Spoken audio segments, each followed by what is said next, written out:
Hello and welcome to Fine is a Four-Letter Word. My guest today is Deb Coviello.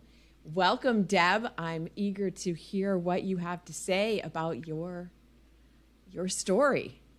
Well, Lori, just thank you so much for having me. I mean, we've been friends for a while and we have our story. So I am so looking forward to sharing my stories and hopefully it resonates with your audience. So thank you so much.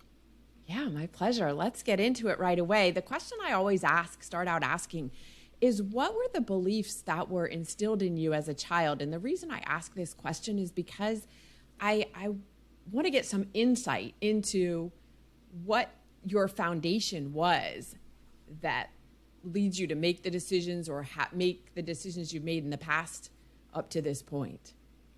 Well, thank you for that question. And I've never been asked that question before, so it gave me an opportunity to think a little bit. And if we think about, the years that I was starting to make my own decisions or look at others' behaviors and expectations and formulating my own, it was very clear, and I think I'm grateful to my parents for this, that education, it was very important to heads down, get the grades. That was more important than anything so that you could get the job, so you could make the money and be independent. And I was that way as well. But it was really about just do the work, and get that status in society. And to a lesser extent, not so much in the arts or sports or anything, but just heads down, study, get good grades. Because if you didn't, you'd get a tongue lashing. So it was very clear that that was some of the foundational things that kind of set the path for then how did I proceed through high school, college, and thereafter. A tongue lashing as in they were angry or they were disappointed? Both. Okay. Both. Because you would feel emotionally disappointing, and then there were times of degradation and not words of encouragement, not like, oh, it's okay. They weren't weak that way because sometimes, oh, I'll just try harder next time. I think early on it's like, okay, well, how can I improve? How can I meet your expectation? It was one of those things, getting feedback, but then not getting guidance. And so that was kind of, I would probably say, some of my origin story. Well, then, gosh darn it, I'm going to muscle through and figure it out. And yes, that builds strength of character and trying to figure out how am I going to get the better grades, to get into the right schools, to get those opportunities, etc. So again, it could have been generational. Tap your foot, get the good grades, or else to, it would have been nice to have a little bit more guidance. But you know what? Along the way, I figured things out and I can help others. So Okay. long story, all right. but yeah, that's the truth. So I'm guessing you did not go into theater arts when you got to college. I did not because it wasn't practical and it wouldn't pay the bills. Again, Right. I came, my parents, I think, were from a generation of, post World War II, you needed to get certain kinds of work because you needed to be independent and pay the bills. So for me, and again, it was maybe a little bit different for other siblings, it was not encouraged. You had to get the good grades to get the good job, etc. So while I was artistic, and this is a really interesting story, as a child, I was very artistic. Arts and crafts, singing, musical instruments. I could write, I could draw. They thought I was going into the arts because I was so good at that.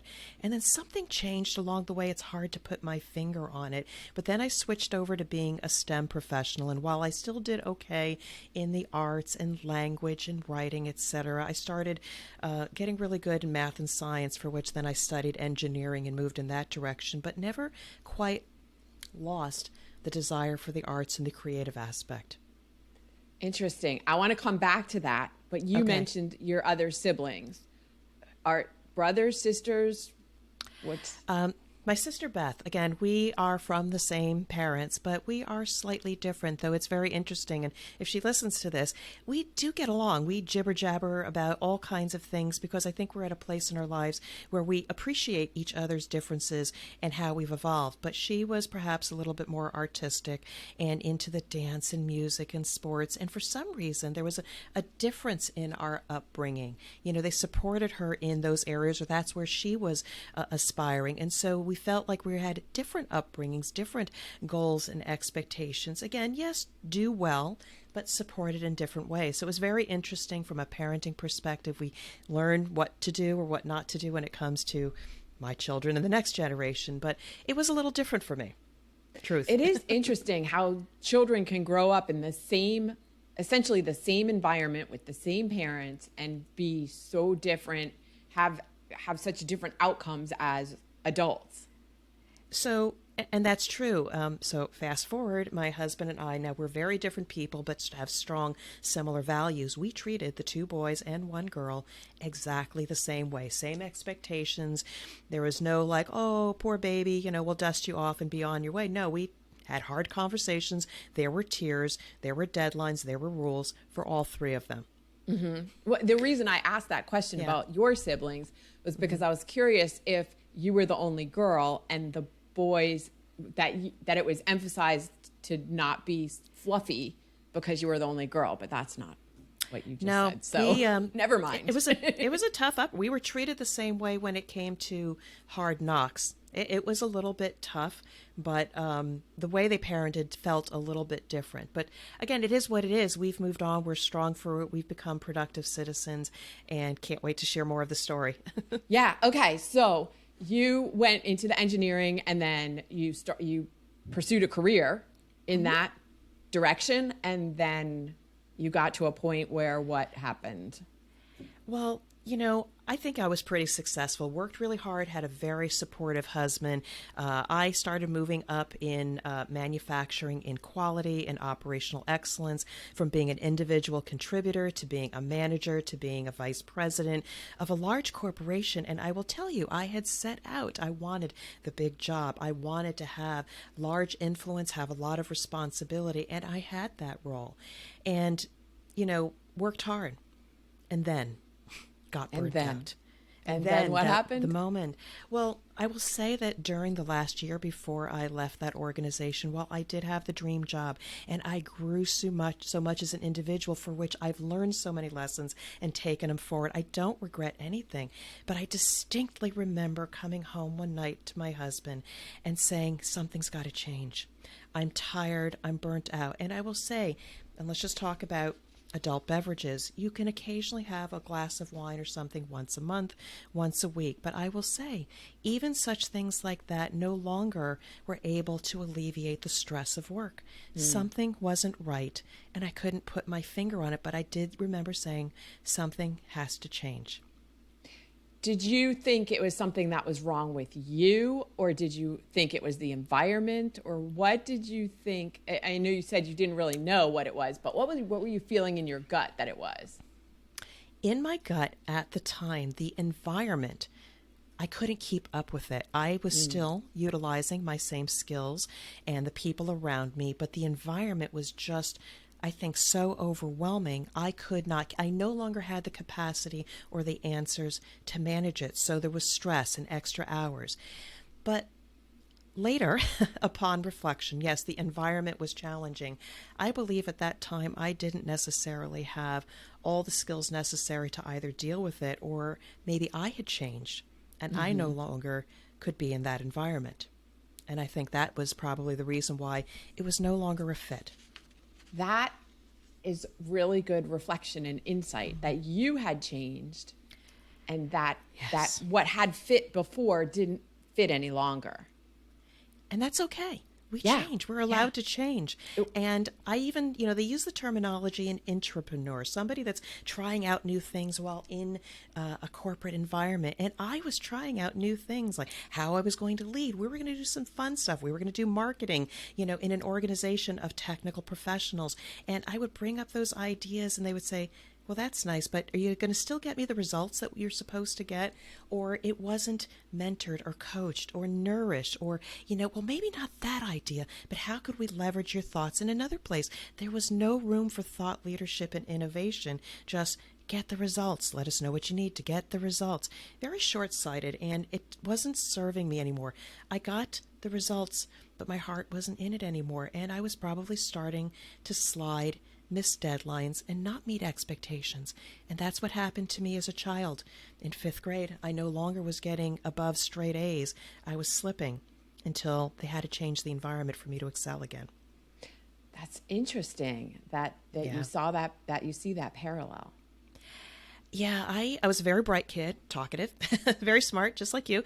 And I actually started getting bored. And my parents had put me in, gifted and talented and stuff like that. But then it just got to the point where I just wasn't thriving. My grades were sliding. And so they changed the environment and skipped me a grade.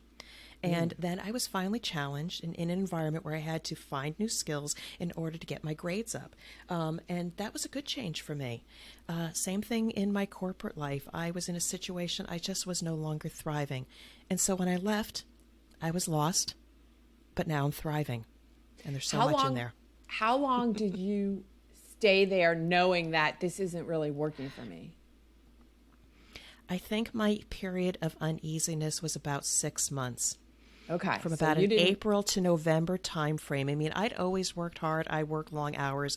I worked to the detriment of the family sometimes, though my husband, God bless him, was very supportive. But then reflecting that I was still putting in the same hours and more hours and didn't feel like I was getting ahead. So I think, to your point, I was 6 months, I was realizing things were not fine. However, they probably were not fine for a longer period of time. I just didn't realize it.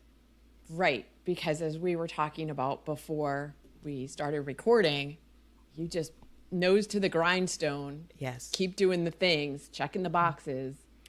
Yes. And not acknowledging or allowing yourself to recognize that things were not fine.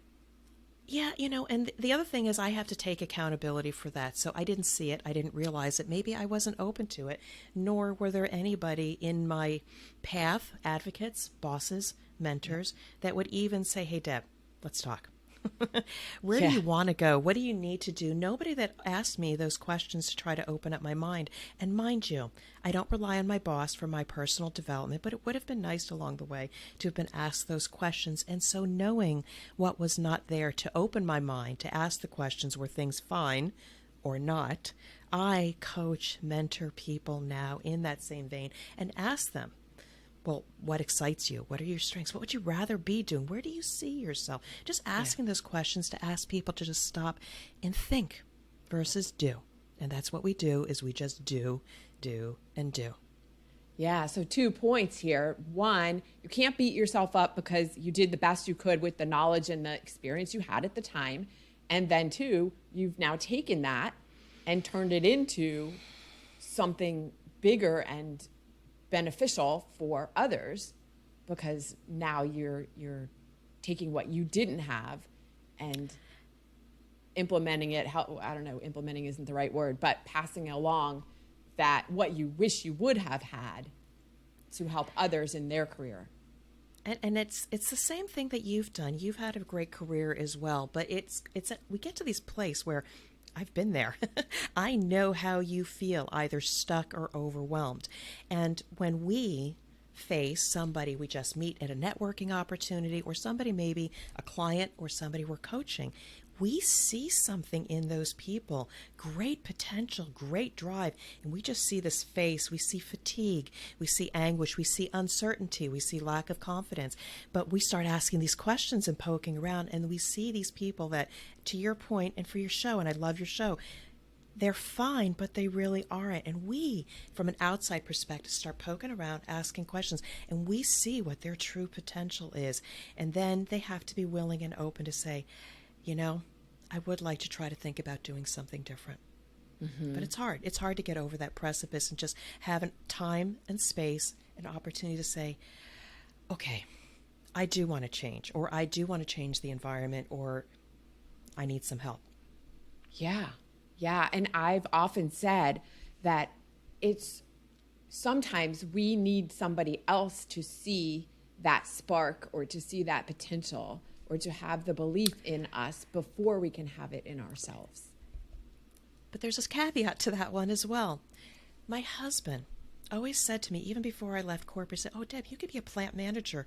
You could be a CEO. And I was like, no, I don't want to do that. That's too much responsibility. I don't have the skills. I can't do that. Gosh, golly, I'm now the founder of my own company, the CEO, learning about sales, marketing, budgeting, finance, business development, product development, etc. And now I'm dropping into other people's organizations and partnering with the CEOs and senior business leaders and help guide them to get back on track, hence the name of my book. So people can give you all the advice in the world. You may have a mentor or advocate. A person has to be ready to hear and receive what they say. Yes. Again, no fault of your own, but you've got to be ready to hear it. Exactly. When the student is ready, the teacher appears. Exactly.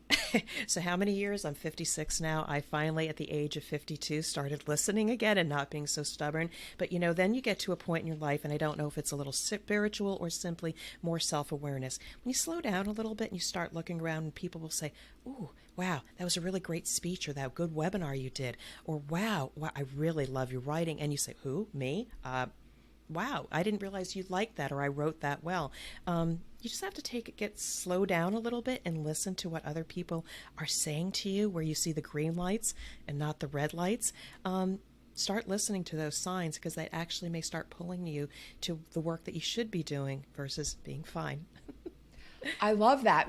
Again, it's to the point of sometimes other people see things in you that you're not able to see yourself. And once they start pointing them out, you start recognizing, oh yeah, that is something I could do. And another thing you just said that is so important is recognizing the little things, because we often talk about what is my purpose, or redefining my purpose, or refinding my purpose, as if there's, it's going to be a rainbow over in front of your yard, saying, here it is, at the end of this rainbow is your purpose.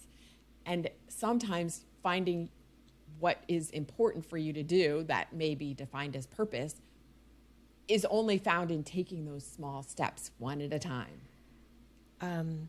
Absolutely, because if you think about like, oh, I want to be a professional speaker. Oh, I want to be a professional coach. Oh, that's a lot of work. Oh, I don't know how to do it. I tell people, and I used to be a procrastinator when I didn't have a path forward, but I have learned discipline, the engineer in me, set the expectation, set the roadmap. Where do you want to get to? And then every day, what are you going to do today? What are you going to do tomorrow, next week, next month? And start moving forward, because then when you look back a month, 3 months from now, you say, oh, wow, before I wasn't even writing my book. I'm halfway done. You have to break it down to small pieces and just start moving forward, starting with, where do you want to go to? What does fantastic look like? Exactly. And that's why so many people need a coach or someone who can help them keep them accountable and help them set out those steps. So like we do in the Find a Fantastic program, in the 12 weeks, we help define, okay, what are you doing today? What are you doing this week? Mm-hmm. And then what are you doing the week after that? And leading along in little steps. And I'm pretty sure that's what you do with your clients as well. And I do, and just know it's an iterative process, because even though I have had some great mentors that have said, Deb, you're good at this, and I figured out who's my target client. But even now, 2.5 years into a new venture, I'm still not quite sure where I'm going. Mm-hmm. And so I'm actually going to be pulling on 2 of my mentors and a new person that I just met that really wants to see me succeed. I'm going to be bringing them together and say, okay, guys, I can only see so much of the forest. What do you guys see? You're looking at Deb Coviello here. You hear me speak. You see what I do. What do you see? Because I can only see so much. So even when you think you've arrived and things are doing well, be open to the fact of that you may not still be there, and get some external input. So I also, even if I coach others, I am leveraging the wisdom of others to see what I can't see. We have to. And growth is a constant. Like, you never get there. Like, wherever there is, there's always another there after that. Mm-hmm. It's growth, or if you're not growing, you're dying. So growth is a constant. But I'll tell you one of the things, and just if I could just go back a little bit to when I went from corporate to going into business for myself, I had doubts. Like, oh, what do Sure. I know about business? Like, do I know how to market myself? What's the first time I went out to network with somebody over lunch, I couldn't even spit out my 30-second elevator pitch. And I said, wow, I'm never going to let that happen again. But the guy was still very kind. And he said, come on in and do a quote for me and we'll see what we can do. So I got my foot in the door for my first gig. But, the thing that changed for me was, and I find with so many really awesome people, is the belief in themselves. Yeah. When I went to start my podcast, I met this person, Jennifer Spar, who actually interviewed me on a podcast. And I was getting ready to record my first episode. And she says, what's holding you back from pushing the button and doing a solo? I said, it's just me. And I asked people that I mentor, okay, so you don't think you're confident, you don't think you can talk to a senior executive. When did you own that narrative? When did you not believe in yourself? And if they can't even name the time, place, or the person that may have put the doubt in themselves, they actually have to say, you know what, it's me. I created the narrative.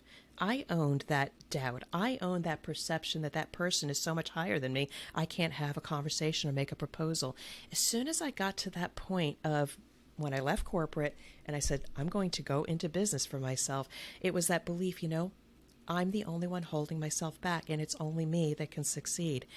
So many people don't get that and don't trust themselves. But once you get over that, oh, wow, it becomes a roller coaster, but the possibilities become endless versus limitless.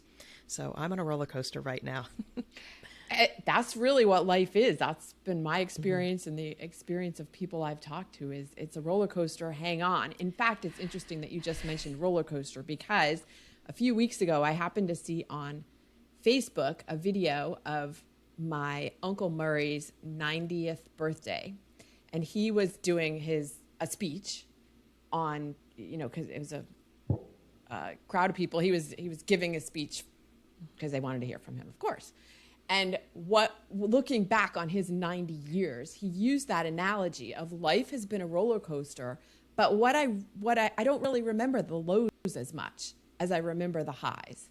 It's like he remembers the good parts, and I think that yes, life is a roller coaster, but when you get to the end of it, and I'm not saying but when you get to be 90, let's say, and you look back, the things you remember are the high points. The low points you may remember, but they're not what really stick in your mind. It's the higher points.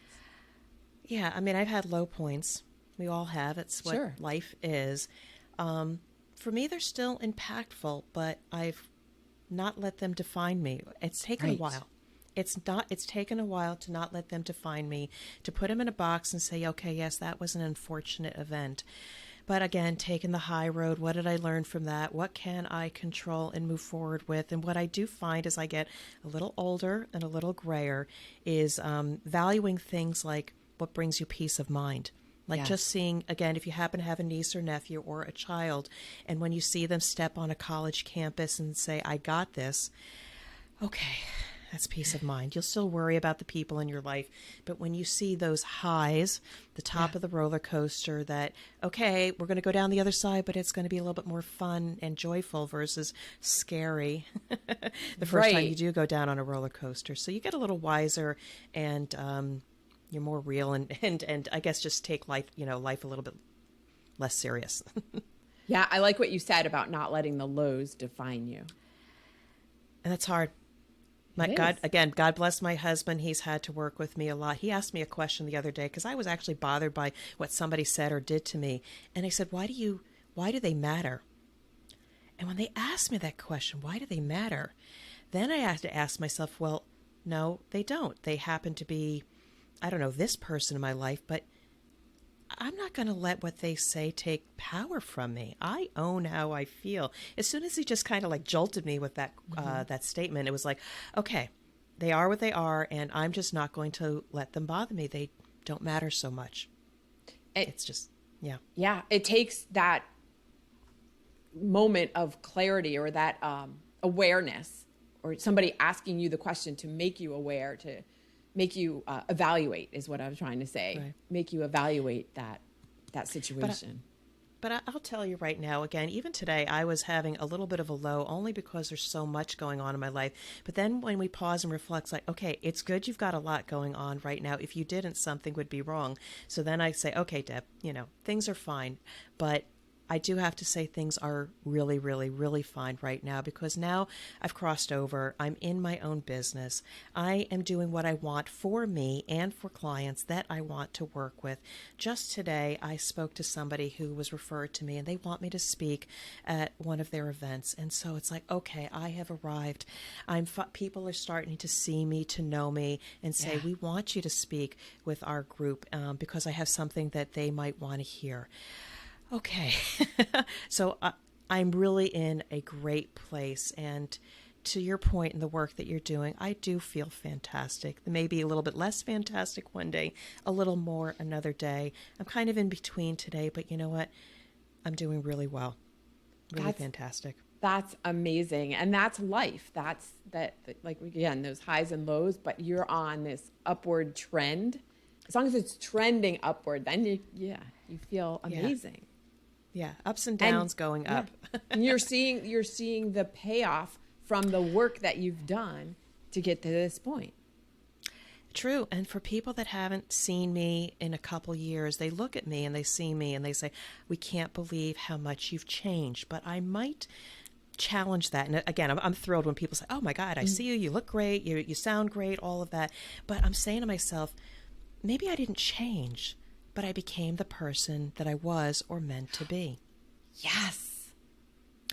I'm wondering if I was this person who was very talkative as a child, very creative, loved to write, loved to speak, loved to share and act and sing and all of that. And then it was not able to do that over the years. But now I'm becoming the person that I really love being. And I think people like me more for it because I'm happier because of it. Right, because you're being your authentic self and that feels better and people feel that energy and then want to be around that kind of energy. I love that. Yeah. Before we close out, what song, so speaking of being in good energy, what song do you love to listen to that gets you hyped up when you need an extra boost or you're already feeling good and you want to revel in that? Well, I appreciate you asking that, and I had to write it down because I never remember the artist's last name, but there's an artist, Viger Margison, and he writes a song, Road to Victory. And it's epic music, so it just starts very low, very intentional, and then crescendos because you feel like you are walking up a hill about ready to go either into battle or to get on a stage. It is very, very uplifting, and every time I hear the song, I get a little sorrowful, a little sad, a little tearful, maybe joyful, but it really, really propels me to say, just keep going, Deb. Just keep going. Road to Victory by Viger Margison. An amazing song, really motivates me. I love it. We're going to put a link in the show notes to that. And before we go, how can people get in touch with you if they want to hear more about what you're doing? So just, Lori, thank you so much for having a conversation with you and your audience. I'm grateful for it and our friendship.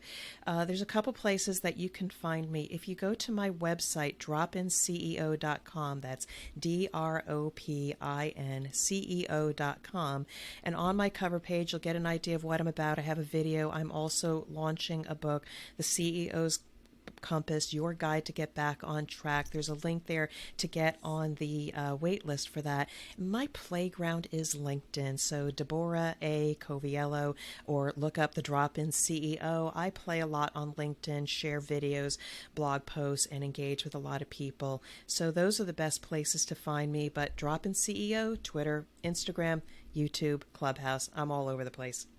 Yeah, okay, great. And we'll have links to that in the show notes as well. Thank you so much for joining me this week on Fine is a Four-Letter Word. Thank you so much, Lori. It's been my pleasure.